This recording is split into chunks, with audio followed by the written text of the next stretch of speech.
পরিকল্পনা অধ্যাদেশ 2025-এর গত সপ্তাহে এটা নীতিগত অনুমোদন হয়েছিল। আজকে এটা চূড়ান্ত অনুমোদন হয়েছে। সেখানে নতুন নীতি ইনক্লুড হয়েছে যে সেখানে যে কমিটিগুলো হবে সেখানে হেলথ মিনিস্ট্রি এবং আরো একটা কালচার মিনিস্ট্রি এটার প্রতিনিধি থাকবে।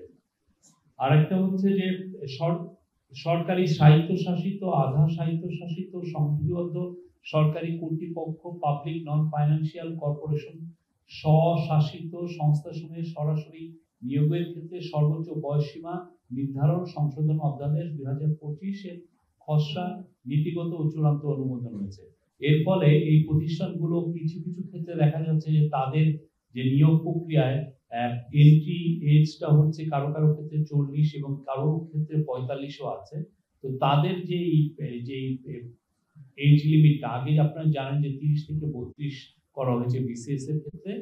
এই যে প্রতিষ্ঠানগুলোর যে চাকরির ক্ষেত্রে যে এন্ট্রি এজ সেটা সমুন্নত থাকবে, একই মানে তাদের ক্ষেত্রে আর কোনো লিগাল চেঞ্জ হবে না। আর জুলাই আগস্ট 2024-এর বৈষম্য বিরোধী আন্দোলন দেশে উন্নত চিকিৎসা ব্যয়ের প্রকল্প পদ্ধতির বিষয়ে আজকে আলোচনা হয়েছে এবং জানানো হয়েছে যে এখনো পর্যন্ত 65 জন বাইরে চিকিৎসা নিচ্ছেন এবং সর্বোচ্চ একজনের পিছনে অনেক যা খরচ হয়েছে তার মধ্যে সর্বোচ্চ একজনের পিছনে 8 কোটি টাকা খরচ হয়েছে এবং এইটা তারা যতদিন বাইরে আছেন তাদের গভর্নমেন্ট ব্যয় বহন করবে। আর আজকে জাতীয় বন নীতি 2025-এর অনুমোদন হয়েছে এবং এর ফলে যেটা হচ্ছে যে বন আগে যেটা ছিল বন ছিল রিসোর্স এক্সট্রাকশনের একটা জায়গা, সেই জায়গায় এখন এটা চেঞ্জ হয়ে যেটা হবে যে বন হবে আমাদের ক্লাইমেট প্রিজার্ভেশন, এটা প্রিজার্ভেশনের একটা বাট খুব বেশি যে বনে আমরা অ্যাকোরেজ যে বাড়াতে পারবো না, বাট এটার এই পলিসির আওতায় থাকবে হচ্ছে যে আমাদের ন্যাশনাল যে ট্রি কাভারেজ ডাজন্ট মিন যে আমাদের বনের কাভারেজ। ট্রি কাভারেজ এখন আছে হচ্ছে 24%, সেটাকে নিয়ে যাওয়া হবে 27% ইন এক দশকে।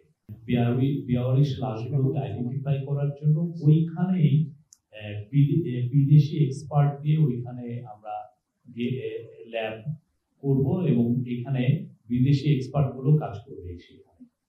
এবং এই বিষয়ে সামনে আরো ডেভেলপমেন্ট দেখবেন, আমরা আরো যা যা ডেভেলপমেন্ট আছে এই কিছু কিছু বেশ কিছু লায়ার বাজারে অনেক 100-র বেশি মানুষের সেখানে কবর দেওয়া হয়েছে এবং তাদের এখনো আইডেন্টিফিকেশন একটা রিমেইনস এ বিগ ইস্যু।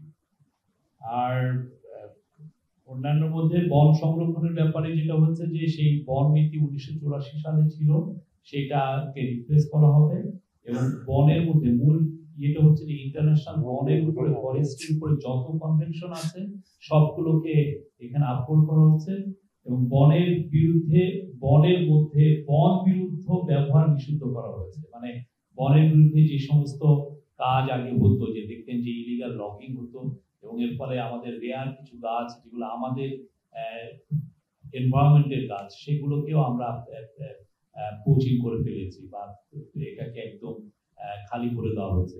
আরেকটা হয়েছে যে কোনো ধরনের কোনো ফরেন স্পিসিস বনের মধ্যে লাগানো যাবে না, এটা ইনভেসিভ স্পিসিস। কোনো আপনি জানেন এর আগে আমাদের কিছু কিছু ন্যাচারাল ফরেস্টে ইউক্যালিপটাস গাছ লাগানো হয়েছে এবং এটার ফলে যেটা হচ্ছে বনে একটা বিরূপ প্রতিক্রিয়া হয়েছে, সেই কাজটাও আর হবে না। আর এটার সাথেই মানে কাঠ আমদানি বাড়ানো হবে যাতে বাংলাদেশের বন বা বাংলাদেশের গাছের উপরে বেশি ভার না পড়ে।